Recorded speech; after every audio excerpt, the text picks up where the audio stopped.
നമസ്കാരം. Raf talk ഫുട്ബോളിലേക്ക് അവർക്കും സ്വാഗതം. എംബാപ്പയുടെ മുഖത്ത് എൽബോ കൊണ്ട് ഇടിച്ചു, ചോര വന്നു. പെനാൽറ്റി ബോക്സിലാണ് ഇത് സംഭവിക്കുന്നത്.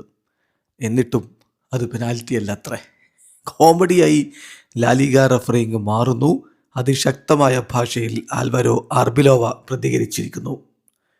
ആർബിലോവ പറയുന്നു, എംബാപ്പയ്ക്ക് നേരെയുള്ള ഫൗള് അത് ക്ലിയർ പെനാൽറ്റിയാണ്. അത് ഇവിടെ എന്നല്ല, എവിടെയും അങ്ങനെയാണ്. Here and on the moon എന്നാണ് അദ്ദേഹം പ്രയോഗിച്ചത്. എന്നിട്ട് അദ്ദേഹം പറയുന്നു, പക്ഷേ ഇവിടെ ഇങ്ങനെയാണ്, ഇതാണ് ഇവിടെ. ഇതിനു മുമ്പ് ഇതേപോലെയുള്ള സ്റ്റഫുകളാണ് നമ്മൾ കണ്ടുകൊണ്ടിരിക്കുന്നത്. വാർ ഇതിലൊന്നും ഇടപെടുന്നില്ല. വാറിന് തോന്നുമ്പോൾ ഇടപെടുന്നു, അല്ലെങ്കിൽ ഇടപെടുന്നില്ല എന്നുള്ളതാണ് ഇവിടുത്തെ ഒരു അവസ്ഥ. War ends when they want, when they don't want to they look the other way എന്നുകൂടി ആൽവരോ ആർബിലോവ ശക്തമായ ഭാഷയിൽ പ്രതികരിക്കുന്നൊരു കാഴ്ച. ഏതായാലും മത്സരം 1-1 സമനില. തുടർച്ചയായ മത്സരങ്ങളിൽ വിജയമില്ലാതെ റയൽ മാഡ്രിഡ് തിരിച്ചു കയറുന്നു.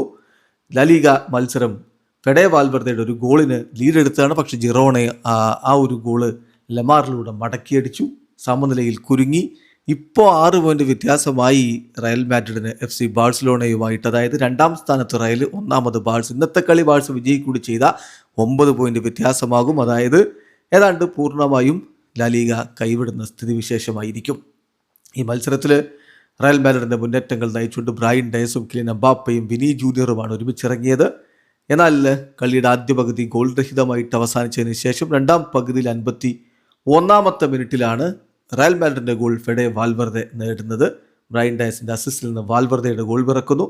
63ാമത്തെ മിനിറ്റിൽ ലെമാറിലൂടെ ആ ഗോൾ മടക്കി ജിറോണ. 1-1 സമനിലയിൽ അവസാനിക്കുമ്പോൾ റയലിന് 31 കളിയിൽ നിന്ന് 70 പോയിന്റേ ഉള്ളൂ. ബാഴ്സക്ക് 30 കളി 76 പോയിന്റ് ഉണ്ട്. ഇന്നത്തെ മത്സരം എസ്പാന്യോളിനെതിരെ വിജയിച്ചാൽ 9 പോയിന്റ് ഡിഫറൻസ് ആവും. വീഡിയോ അവസാനിക്കുന്ന ഫുട്ബോൾ ലോകത്തെ കൂടുതൽ വിശേഷങ്ങളുമായി റാഫ് ടോക്സ് വീഡിയോ എത്താം.